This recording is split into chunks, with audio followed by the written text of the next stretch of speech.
اور اگر نہیں کرے گا تو پھر ذلتیں اور پستیاں بھی دیکھ لے کہ ہم نے فرعون کو اور ہر فرعون کو، ہر زمانے کے فرعون کو کس طرح اس سے دوچار کیا۔ یہ تھا خلاصہ پوری صورت کا۔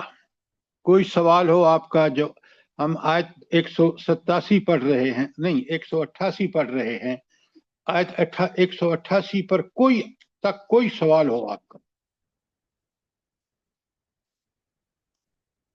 انتہائی اہم صورت ہے، ساری صورتیں انتہائی اہم ہیں، لیکن اس میں کیونکہ ان مسلمانوں کو، جی سر فرمائیے۔ یہ آیت نمبر 188 جو ہے، اس میں جو ہے نا وَلَا تَأْكُلُوا أَمْوَالَكُمْ بَيْنَكُمْ بِالْبَاطِلِ اور اِلَى الْحُكَامِ، ذرا یہ واضح نہیں ہے، اِلَى الْحُكَامِ میں یہ کھول والا۔ کے آپ کے سامنے رکھوں گا کیونکہ آج ہی اسی آیت کو کھولنا ہے۔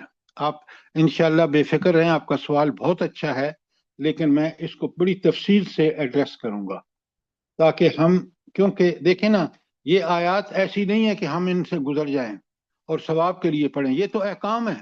احکام والی آیات کو جب تک ہم پڑھ کے سمجھ کے غور و فکر کر کے اس کی حقانیت کا یقین نہیں ہوگا، اب اللہ نے یہاں صاف بتایا ہے۔ پہلے ترجمہ سن لیں، پھر میں اس کے ساتھ آپ کی تشریح آپ کے سامنے رکھتا ہوں۔ پہلی آیت کا ترجمہ سنیے۔ اللہ تعالیٰ فرماتے ہیں آیت 188 میں، بسم اللہ الرحمن الرحیم، اللہ تعالیٰ فرماتے ہیں وَلَا تَأْكُلُوا أَمْوَالَكُمْ بَيْنَكُمْ بِالْبَاطِلِ، اور آپ ایک دوسرے کے مال جو ہیں بینکم، وہ باطل طریقوں سے نہ کھاؤ۔ اچھا، اب مال کیا باطل طریقے ہیں پہلے تو وہ سن لیں تاکہ ہم اس آیت کے اس ٹکڑے کو کہ باطل طریقے سے مال کھانے کا مطلب کیا ہے، تاکہ ہمیں بڑی سمجھ آئے۔ اور آج لوگ بڑے آرام سے باطل طریقوں سے مال کھا رہے ہیں۔ آگے کا جو حصہ ہے نا، وہ میں اس کو کھول کے آپ کے سامنے رکھوں گا۔ اچھا، اب یہ باطل طریقے کیا ہیں؟ کسی دھوکہ دہی سے کسی کے مال پہ قبضہ کر لینا، حق اس کا ہو آپ اس کو لے لیں، غلط بیانی سے جو ہے آپ اس کے مال کو قبضہ کر لیں، رشوت دے کے قبضہ کر لیں، کاروباری دنیا میں غلط اور مبالغہ آمیز اشتہار بازی غلط، یہ حرام کاموں میں سے ہے کہ آپ کے مال میں وہ چیز نہیں ہے جس کو آپ اشتہار لگا رہے ہیں، جس کو آپ ریڈیو اور ٹی وی پر نشر کرا رہے ہیں، اور عیب دار مال میں کوئی نقص ہو اور آپ اس کو اچھا مال بنا کر پیش کریں، یہ بھی آپ کا رزق حرام ہے۔ گھٹیا مال کو بظاہر بلند معیار بنا کر سامنے لانا، قیمت خرید کے بارے میں غلط بیانی سے کام لے کر خریدار کو زیادہ قیمت دینے پر آمادہ کرنے کی صورت بنانا، یہ سب اکل اموال الناس بالباطل میں داخل ہیں، ممنوع ہیں، اور یہ قابل گرفت جرائم ہیں۔ اب آپ کو سمجھ آ گئی ڈاکٹر صاحبہ اور باقی سب لوگوں کو کہ یہ غلط طریقے سے مال کھانے کے کتنے طریقے ہیں جو سب میں نے آپ کے سامنے بیان کیے ہیں؟ جی سر، سر، جزاک ناپ اللہ میں خیر۔ کمی کرنا بھی باطل طریقہ ہو گیا۔ جی خیانت۔ ناپ تول میں کمی کرنا بھی باطل طریقہ ہوگا۔ آ رہا ہوں آپ بے فکر رہیں۔ اگلا جو مال آپس میں باطل طریقے سے کھانے کا، بالکل ہماری بہن نے ٹھیک کہا، ناپ تول کے پیمانے غلط، معیاری نہ رکھنا، یا بالارادہ کم تولنا یا کم ناپنا، اس سلسلے میں بھی کوتاہی کرنے والا کا رزق حرام ہو جاتا ہے، اور یہ بھی قابل تعزیر جرم ہے۔ اب آپ کی تسلی ہو گئی؟ الحمدللہ۔ الحمدللہ۔ اچھا، اور سنیں آپ، یہ بڑے طریقے ہیں، ہم نے سب پتہ ہونا چاہیے۔ اشیاء خوراک اور دوسری قسم کی چیزوں میں ملاوٹ کرنا اور خریداروں کو دھوکہ دینا اس آیت کی روشنی میں جرم ہے۔ پھر آگے سنیں، مال کو مہنگا کرنے کے لیے ذخیرہ اندوزی کرنا اور اس طرح رسد میں مصنوعی کمی کر کے قیمت میں اضافہ چاہنا، یہ بھی ممنوع ہے۔ آپ بتائیں ذرا طریقے آپس میں۔ مال اگلا تو سوال کا آئے گا جو آیت کا باقی مضمون ہے، لیکن آپ کو یہ بات کلیئر ہو گئی جی سر، کہ حرام الحمدللہ۔ مال کھانے کے کیا طریقے ہیں؟ اچھا، اب ذرا میں رزق حلال، پہلے تو مجھے ایک بات بتائیں، آپ سب کو پتہ ہونی چاہیے کہ آخر یہ رزق حلال سے منع کیوں اتنی شدت سے، اور نئی امت مسلمہ جو ہے مسلمانوں کو کیوں کیا گیا ہے، کیوں منع کیا گیا ہے؟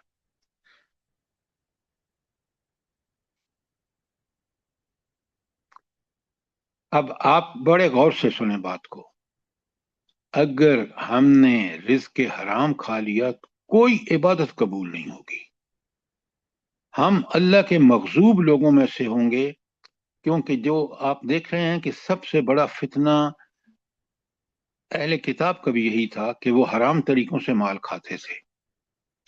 وہ تو انہوں نے تعریف کر کے یہ بھی کہہ دیا تھا کہ، اور اپنے علماء سے بھی فتوے لے لیے تھے کہ ہمارے لیے غضب کرنا مال غیر اسرائیلی کا، غیر اہل کتاب کا بالکل جائز ہے، نعوذ باللہ۔ اور اسلام اتنا کامل اور اکمل دین ہے کہ وہ کہتے ہیں مال جس پہ آپ کا حق نہیں ہے آپ اس کے قریب بھی نہ پھٹکیں، اللہ کی حدود ہے یہ۔ اچھا، اب رزق حلال کھانے کا حکم ذرا دیکھیں، آپ لکھیں تاکہ آپ کو پوری بات قرآن میں پھر آپ پڑھ لیں گے۔ بقرہ کی 168 میں اللہ فرماتے ہیں، یا ایھا الناس کلوا مما فی الارض حلالا طیبا، اے لوگو تم زمین میں جو حلال اور طیب ہے، حلال کے اللہ نے اس کو حلال قرار دیا ہے، اللہ کے حرام و حلال کے احکامات کے اندر وہ حلال ہے، اور طیب میں نے وہ پاک ہے، آپ نے پاک طریقے سے اس کو حاصل بھی کیا ہے۔ وَلَا تَتَّبِعُوا خُطُوَاتِ الشَّيْطَانِ، اور شیطان کے نقش قدم پر نہ چلو، إِنَّهُ لَكُمْ عَدُوٌّ مُبِينٌ، وہ تمہارا کھلا دشمن ہے۔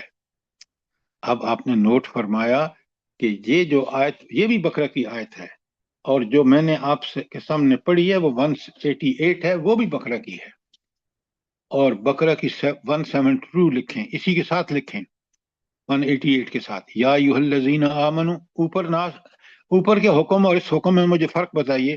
یہاں کہا یا ایھا الذین آمنوا کلوا من طیبات ما رزقناکم واشکروا للہ ان کنتم ایاہ تعبدون، یہ بقرہ کی 172 ہے۔ اچھا، اوپر کی آیت اور اس آیت میں 168 اور 172 میں فرق کیا ہے بھلا؟ سر ایک طرح کے یہ احکامات ہیں، لیکن یہ ہے کہ دوسری آیت میں یہ کہ کھاؤ اور حلال اور طیب کھاؤ اور ساتھ شکر اللہ کا ادا کرو، ڈاکٹر صاحب یعنی آپ اس طریقے سے کھول کھاؤ۔ کے اسی دیکھیں۔ وہاں پوری انسانیت سے خطاب ہے، اور یہاں خاص طور پر الذین آمنو کہ ان سے خطاب ہے۔ یہ آپ کا تجزیہ ہونا چاہیے کہ اوپر ساری انسانیت کو حکم ہے اور نیچے اہل ایمان کو خاص کر بتایا گیا ہے۔ اور وشکرو للہ کا مطلب کیا ہے ام عبداللہ؟ سر جی، اللہ کی نعمتوں کا جیسے کہ اس نے ہمیں عطا فرمائی ہے ویسے اس کا استعمال کیا جائے اس کے پہلے حکم میں کے نے آپ سے مطابق۔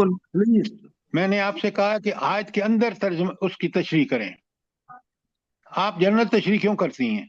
جی جی سر جی، آیت کے اللہ اندر کا کیا؟ یعنی اللہ نے جو ہمیں رزق دیا ہوا ہے وہ اس کو کھا کر تو اللہ کا شکر بھی ادا کرنا چاہیے، اس کی تعریف کرنی چاہیے، حمد و شکر ثنا یہ کرنا ہے، چاہیے۔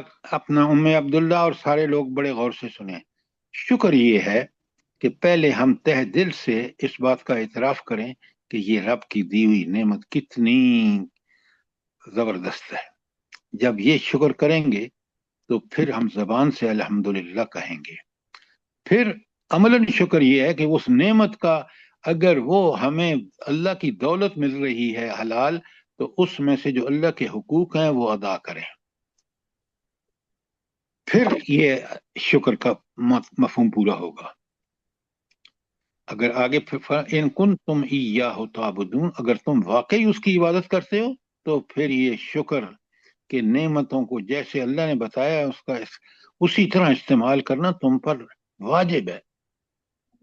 دیکھیں کتنی زبردست آیات ہیں، اور آج آپ دیکھ لیں اس ملک میں حلال کھانے والوں، حرام کھانے والوں کی کثرت ہے، کوئی فرق۔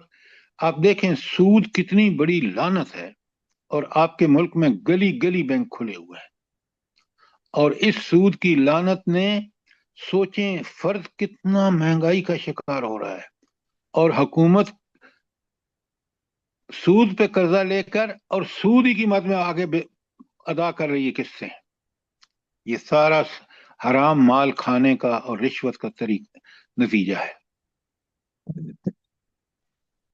اچھا، اب یہ جو اللہ تعالیٰ نے آگے فرما، کوئی سوال ہو یہاں آیت کے اس ٹکڑے پر جو میں نے آپ کے سامنے پڑھا اور کھولا ہے؟ اچھا، اب اس ٹکڑے میں وہ جواب آئے گا ڈاکٹر صاحب آپ کا، وَتُدْلُوا بِهَا إِلَى الْحُكَّامِ لِتَأْكُلُوا فَرِيقًا مِنْ أَمْوَالِ النَّاسِ بِالْإِثْمِ وَأَنْتُمْ تَعْلَمُونَ. اور یہ بات جانتے بوجھتے ہوئے تم اپنے رشوت دے کے حکام کو اور وہ مال پر قبضہ کرنے کے لیے، تو اب جو باطل طریقوں سے مال کھانے کا ایک زبردست طریقہ رشوت ہے کہ حکام کو پیسہ دو تو آپ دوسروں کا حق مار لو. آپ یقین مانیں میں ایسے لوگوں کو جانتا ہوں جن کی زمینوں پر ان کے رشتہ داروں نے قبضہ کر لیا یا دوسروں نے قبضہ کر لیا. آپ کے اسلام آباد میں ہو رہا ہے، اور پھر حکام سے مل گئے، ججز سے مل گئے، اور انہوں نے ان کی حلال کھانے والوں نے کہا بھائی ہم جان چھوڑو ہماری، ہم اس مال سے دستبردار ہوتے ہیں. اور اللہ نے ان کو اتنا بہتر رزق دیا کہ وہ مال قبضہ کرنے والے جو تھے ان کی اولاد نافرمان، آگے لڑائیاں اور جھگڑے اور پتہ نہیں کیا کیا ہو رہا ہے. تو سر سب یہ جو دیکھیں کوڑیوں کے مول زبردستی ان سے زمینیں لوگوں سے خرید کے پھر سوسائٹیاں بناتے ہیں، پھر بڑے بڑے کنالوں کے پلاٹ ان کو فوجی افسروں کو، سیاست دانوں کو اور حکام کو دیتے ہیں کہ وہ نہ بولیں اور ہم جو مرضی کرتے رہیں. یہ ہمارے بالکل سامنے کی بات ہے. ذکیہ سر صاحب آپ یہ نے پوائنٹ بھی بالکل ہے، اور سر یہ بھی ہوتا ہے کہ کوئی قانونی نقطہ ایسا نکال لیتے ہیں وکیل کہ ان کے دوسروں کے حق میں فیصلہ ہو جاتا ہے اور جو حقدار ہے اس کے خلاف جاتا ہے. ڈاکٹر صاحبہ آپ ایک بات کیوں نہیں نوٹ کرتی کہ ہمارے ہاں وہ قانون نافذ ہے مغربی جس میں یہ سارے پروویژنز موجود ہیں. اگر اسلام کا قانون ہوتا تو اللہ کہتا ہے جس نے 1 انچ پر بھی زمین کے قبضہ کیا وہ قیامت کے دن اس کو جہنم میں عذاب مہین دیا جائے گا، اس کو جی عذاب دیا سر. جائے گا، اس شخص کو دکھایا سر جائے جی گا. لہذا آپ دیکھیں کہ اسلام سے دوری چاہے فرد کی ہو چاہے قوم کی ہو کتنے بڑے فساد کا باعث ہوتی ہے. اور قرآن کہتا ہے ظہر الفساد فی البر والبحر بما کسبت ایدی الناس. تو یہ ہے اس کا مطلب کہ حرام طریقے سے مال کھانے کے لیے جو رشوتیں حکام کو دیتے ہیں اس کا یہاں ذکر ہے، اور وہ ناجائز قبضوں کا ذکر ہے کیونکہ حکام کو پیسے دیتے ہیں، ججز کو پیسے دیتے ہیں. لہٰذا آپ دیکھ لیں اسلام کتنا اللہ کا دیا ہوا تحفہ ہے کہ جس میں عدل و انصاف کی پوری ضمانتیں موجود ہیں. بالکل سر. حضرت عمر رضی اللہ عنہ کی گواہی، ان کے بیٹے کی گواہی والد کے لیے قبول نہیں کی گئی تھی، قاضی نے قبول نہیں کی کہ بیٹا نہیں دے سکتا گواہی. کوئی معاملہ تھا ایسے، عزت علی کے ساتھ کوئی معاملہ تھا اس کا زرا کا یا کچھ، تو یہودی کے حق میں حضرت علی کے حق میں فیصلہ نہیں، یہودی کے حق میں فیصلہ ہوا تھا، حضرت علی کے حق میں نہیں ہوا. کچھ ایسا تھا ایک، وہ مجھے ذہن میں نہیں آ رہا. تو یعنی قاضی کیسے تھے، اب کے قاضی کیسے؟ ڈاکٹر صاحبہ آپ یہ دیکھیں خلیفہ پیش ہو رہا ہے جج کے سامنے دونوں کیسز میں. ایک حضرت عمر کے عوام کو انہوں نے بنا لیا گواہ کہ بھائی تمہارا بیٹا کی گواہی قبول نہیں ہے، اور حضرت علی نے اور حضرت عمر کے زمانے میں آپ کو پتہ ہے جب ایک دفتر میں داخل ہوئے تو جج اٹھ کھڑا ہوا، اس نے کہا آپ جی انصاف نہیں کر سکتے. جی. لہذا آپ ان مثالوں کو بڑی اعلیٰ مثالیں ہیں، اور آپ آج دیکھ لیں ذرا غور کریں کہ انہوں نے اسلام کیوں نہیں نافذ ہونے دیا. ایوب خان نے کیوں نہیں نافذ ہونے دیا اسلام؟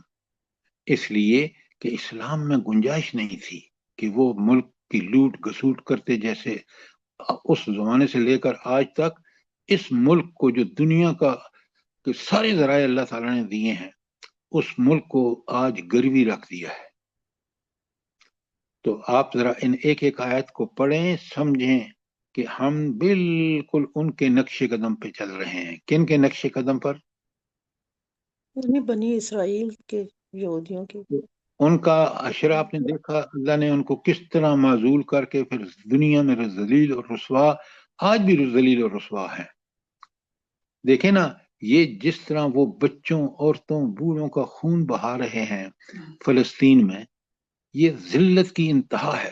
اللہ تعالیٰ قیامت کے دن دیکھیں گے کہ ان کا کیا حشر ہوگا۔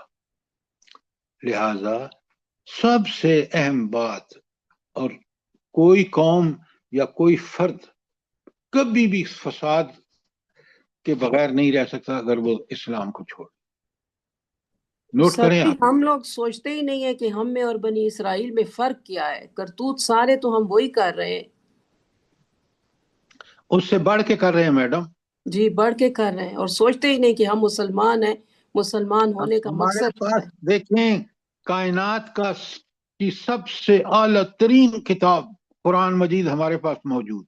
حضور نبی کریم صلی اللہ علیہ وسلم کا ایک ایک عمل ریکارڈڈ، اور آج ہم ہیں کہ ان کے آپ یقین مانیں، میں آپ کو بتاؤں، میں نے ایسے دروس دیکھے ہیں جہاں پہ لوگوں کو ایمان کی تعریف نہیں پتا، اور مومنوں کے گھر میں پیدا ہوئے ہیں۔ کیا بات کر رہے ہیں آپ؟ یہ اللہ کی رحمت سمجھے کہ ہمیں اس نے قرآن سے جوڑ دیا، یہ اس کا احسان ہے کہ ہمیں حق اور باطل میں فرق پتا ہے۔ اس لیے کہ قرآن کس طرح آپ دیکھیں بتا رہا ہے کہ حلال اور حرام مال چاہے وہ تمہیں رشوت دے کے بھی حاصل ہو، اس کے قریب بھی نہ جانا، یہ اللہ کی حدود ہے۔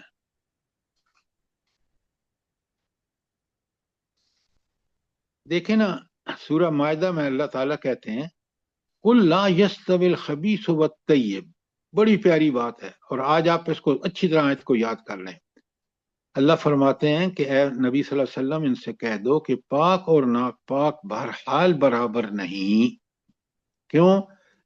اگرچہ وَلَوْ أَعْجَبَكَ كَثْرَةُ الْخَبِيثِ، چاہے تمہیں دنیا میں خبیث کی کثرت نظر آئے، جو آج آپ کو نظر آ رہی ہے، آپ دیکھیں گے کہ جو لوگ اس حالات میں بھی اللہ کی حدود پر قائم ہیں اور حلال کھا رہے ہیں، اللہ ان کو، اسی لیے نبی کریم صلی اللہ علیہ وسلم نے جب لوگوں کو بتایا اپنے صحابہ کو کہ کچھ لوگ ایسے ہوں گے جن کو اللہ تعالیٰ جو ہے، اللہ تعالیٰ کو سب سے زیادہ محبوب ہوں گے، تو صحابہ نے کہا ظاہر ہے ہمارے علاوہ کون ہو سکتے، اور وہ رائٹلی سوچ رہے تھے، کیونکہ انہوں نے جو قربانیاں دیں، جو انہوں نے حلال کھانے کے طریقے ہمارے سامنے رکھے۔ لیکن نبی کریم صلی اللہ علیہ وسلم نے، تم نہیں ہو، وہ آخری زمانے کے وہ لوگوں ہوں گے جنہوں نے بن دیکھے اللہ کی کتاب اور میرے طریقے پر عمل کیا۔ ذرا ان عظمتوں کو سمجھیں، ان مقام و مرتبہ کو سمجھیں۔ تو اللہ یہاں کہہ رہا ہے کہ نہ پاک اور ناپاک ہرگز برابر نہیں، چاہے تمہیں ناپاک کی کثرت ہی کیوں نہ نظر آئے، جو آج آپ دیکھ رہے ہیں۔ اور آگے فرمایا واتقوا اللہ، اور اللہ سے ڈرو، ناپاک کو پاک مت کہو چاہے وہ کثرت سے کیوں نہ ہو۔ آگے اللہ کہتے ہیں یا اولی الالباب، اے عقل والو، اے دانش مندو، حلال کی طلب کرو، چاہے وہ کثرت ہو حرام کی، تمہیں حلال کھانا ہے، لعلکم تفلحون، شاید کہ تم فلاح پا جاؤ آخرت اسی کام پر۔ یہ میں نے المائدہ کی 100 پڑھی ہے۔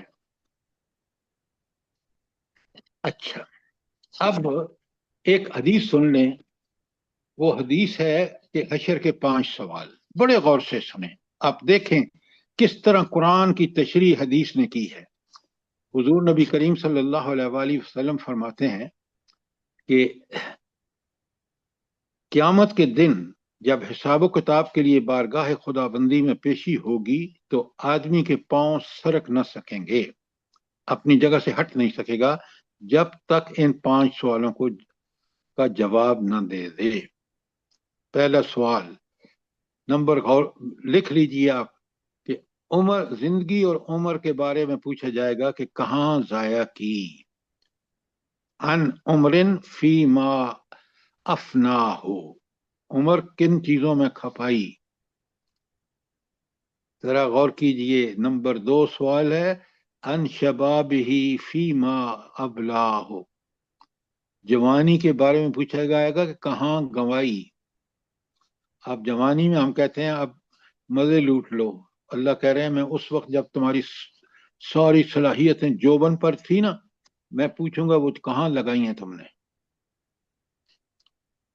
آپ نے وہ شعر سنا ہوگا فارسی میں، گھر جوانی توبہ کردن شیبہ پیغمبری، کہ جوانی میں توبہ کر کے انسان اللہ کی طرف پوری طرح متوجہ ہو جائے، یہ پیغمبروں کی شان ہے. تو آپ لوگ ان چیزوں کو ذرا دیکھیں. اور نمبر 3 پہ کہا اللہ اکبر، ان مالہی من این اکتسبہ، مال و دولت کے بارے میں پوچھا جائے گا کہ کن حلال و حرام ذرائع سے حاصل کی. اب کیا جواب دیں گے حرام کھانے والے؟ اللہ نے کہا قدم نہیں ہٹا سکے گا. اور نمبر 4 میں پوچھا جائے گا فی ما انفق ہو، کہاں کمائی ہوئی دولت ہی کے بارے میں سوال پوچھا جائے گا، کن حلال و حرام مدات میں خرچ کی. اور 5واں سوال وماذا عمل فی ما علم، اور علم کے بارے میں پوچھا جائے گا کہ اس پر کتنا عمل کیا. اب آپ مجھے بتائیں کہ قرآن کو اس لیے پڑھنا کہ مجھے ثواب ہوگا، اور یہ نہ سمجھنا کہ اس میں حکم کیا ہے، مجھے عمل کس طرح کرنا ہے، اگر یہ نہ سوچا تو پھر اس قرآن کو صرف پڑھ کے تو مجھے یہ بتائیں کس کو 10 نیکیوں کا سبق ملے گا.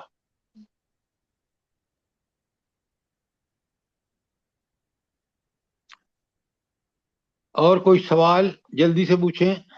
اس بڑی اہم آیت ہے، یہ ٹھیک نہیں ہے نا، ہر عمل غلط ہے. ہر سمجھ آ گئی ہے ماشاء اللہ. بہت ساری اور حدیث ہیں میرے پاس حلال و حرام کے سر بارے میں. پانچواں نمبر دوبارہ بتائیے گا سر. 5واں نمبر بالکل میں ابھی عرض کرتا ہوں. 5ویں نمبر پہ اللہ تعالیٰ فرماتے ہیں کہ علم کے بارے میں پوچھا جائے گا اس پر کتنا عمل کیا.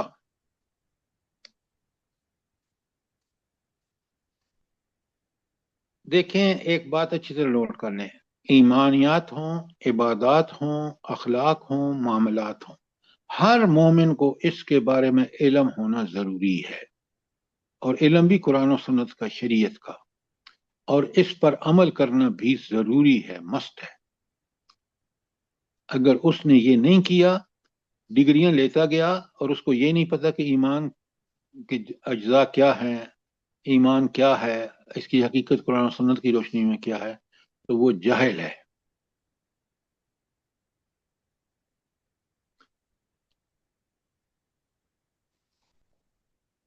کوئی سوال، کوئی چیز کلی؟ اس میں کوئی چیز رہ نہیں گئی، سب چیزیں آ گئی. اللہ تعالیٰ نے ہر طریقے سے سمجھایا ہے کہ آپ کی ایمانیات کیسی ہونی چاہیے، عبادات کیسی ہونی چاہیے، اخلاق کیسے ہونے چاہیے، معاملات، شراب ہے، یہی سارا دین اسلام ہے. ڈاکٹر صاحبہ آپ بالکل ٹھیک کہہ رہی ہیں. نبی کریم صلی اللہ علیہ وآلہ وسلم اس کا عملی نمونہ ہے.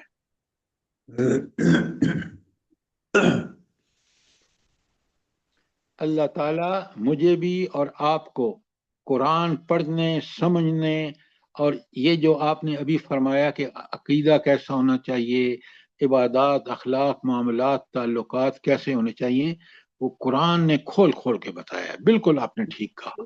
کوئی کسر نہیں چھوڑی. اور ہم اب اگر نہ پڑھیں اور نہ سمجھیں اور نہ عمل کریں تو قیامت کے دن اللہ کو کیا جواب دیں گے؟ یہ سر ہر گھر میں فساد ہے، دین سے دوری ہے اصل میں. دیکھیں نا، اس فساد کی وجہ یہی ہے کیونکہ جب بھی دین کو چھوڑیں گے فساد ہوگا، اور جتنا چھوڑیں گے اتنا زیادہ ہی فساد ہوگا. آج آپ دیکھ لیں. اچھا اب سنیں، ایک سوال لوگ اس وقت دیکھیں لوگ کس طرح نبی کریم صلی اللہ علیہ وآلہ وسلم سے سوال کرتے تھے تاکہ اپنے عمل کو ٹھیک کر لیں. سوال ان کا یہ تھا یسألونک عن الأہلہ. اچھا اے نبی صلی اللہ علیہ وسلم، لوگ آپ سے چاند کی گھٹتی بڑھتی صورتوں کے متعلق پوچھتے ہیں کہ یہ پہلے کا چاند آپ نے دیکھا کہ ایک باریک شاخ کی طرح ہوتا ہے، بڑھتا بڑھتا 14ویں کا چاند ہوتا ہے، پھر کم ہونا شروع ہو جاتا ہے. تو لوگوں نے کہا کہ یہ اللہ تعالیٰ کی کیا حکمت ہے. انہوں نے سوال کیا اور پھر آپ اللہ فرماتے ہیں کل، اے اللہ کے رسول ان کو بتاؤ، یہ مواقیت للناس، کہ یہ سب سے پہلا کام کیا ہے؟ تاریخوں کا تعین. تو یہ آپ کا کیلنڈر جو لونر کیلنڈر ہے، قمری سال، وہ اس کی بنیاد سورج کا ساری چاند کا بڑھنا اور گھٹنا ہے. دیکھیں کتنا بڑا کمال کی بات اللہ تعالیٰ نے ارشاد فرمایا. کوئی چیز اس دنیا میں ایسی نہیں ہے کہ جس کی کوئی افادیت یا ضرورت انسان کو نہ ہو. اچھا پہلی بات کہ مواقیت للناس، لوگوں کے لیے مہینوں اوقات کا تعین، والحج، اور حج کا تعین. ذرا نوٹ فرمائیں کہ اس کو فرض بھی کیا اور فرض بھی ان تاریخوں میں ذوالحجہ کی. اور پھر فرمایا اس وقت کی ایک بہت بڑی برائی تھی ان کی قریش مکہ کی. فرمایا وَلَيْسَ الْبِرَّ، اور یہ نیکی نہیں، ہرگز نہیں، بِأَن تَأْتُوا الْبُيُوتَ مِن ظُهُورِهَا، کہ آپ گھر کے پچھواڑے سے داخل ہوں. وَلَكِنَّ الْبِرَّ مَنِ اتَّقَى، نیکی تو یہ ہے کہ انسان تقوی اختیار کرے. تقوی کیا ہے؟ بڑے شارٹ الفاظ میں اللہ کے احکامات میں کی پابندی کرنا، سبقت کرنا، اور اللہ کے جن چیزوں سے منع کیا اس سے مکمل اجتناب کرنا. تو حج کا مقصد ہی یہی ہے. اور اس وقت ایک بڑی غلط رسم تھی کہ جب یہ ایک دفعہ احرام باندھ لیتے تھے نا عرب، خاص کر قریش، تو یہ کیا کرتے تھے کہ یہ جب اگر ضرورت پڑی ہے نا گھر جانے کی، تو گھر کے پچھواڑے سے دیوار کو پھلانگ کے آئیں گے، توڑ کے آئیں گے. اللہ کہہ رہے ہیں کہ یہ آپ نے کہاں سے گھڑ لیا ہے انوکھا طریقہ؟ بھائی گھر جو دروازہ ہے اس سے داخل ہو. وَآتُوا الْبُيُوتَ مِنْ أَبْوَابِهَا، آگے کہا وَاتَّقُوا اللَّهَ. اصل بات تو ان ساری عبادات، نماز، روزہ، حج، آپ کو ابھی پڑھ رہے ہیں، آپ پیچھے پڑھ کے آئے ہیں کہ روزے کا مقصد ہی تقوی پیدا کرنا ہے، کہ اللہ تعالیٰ حلال چیزوں سے دن بھر روک دیتے ہیں تاکہ آپ کو پریکٹس ہو کہ آپ 11 مہینوں میں اللہ کی حرام کردہ چیزوں سے بچیں گے. لعلکم تفلحون، تاکہ تم فلاح پاؤ. اب ذرا آپ ایک چیز نوٹ کریں، یہ جو لعلہم یتقون 187 میں آیا، اور پھر آپ دیکھیں کہ 188 میں اللہ تعالیٰ نے کہا، فرمایا کہ وَأَنْتُمْ تَعْلَمُونَ، لیکن پھر یہاں کہا کہ لعلکم تفلحون. فلاح کے لیے بہت ضروری ہے کہ آپ ہمارے ملک میں تو اب قمری کیلنڈر کا خاص لوگوں کو پتہ ہے. یہ تھی آیت 189. کوئی سوال ہو؟ جی یہ جو ان کی یہ رسم انہوں نے بنائی تھی، یہ توہم پرستی میں آئے گا یا بدعت، کس میں آئے گی یہ؟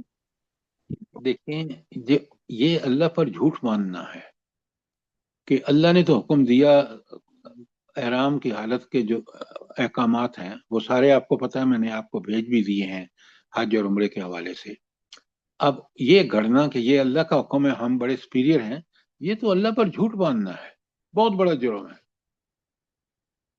بدعت تو معمولی بات ہوتی ہے. کوئی سوال 189 کے بارے میں؟ شاباش. چاند کے مطابق حج کی دنوں کو مقرر کرنا بڑی حکمت ہے اس میں کہ پھر موسم بدلتے رہتے ہیں. اگر شمسی لحاظ سے ہوتا تو ایک ہی موسم رہتا. بس وہ ہم نے کیونکہ ایسے مجرم ہیں کہ ہم نے مغرب کو اپنا امام بنا لیا اور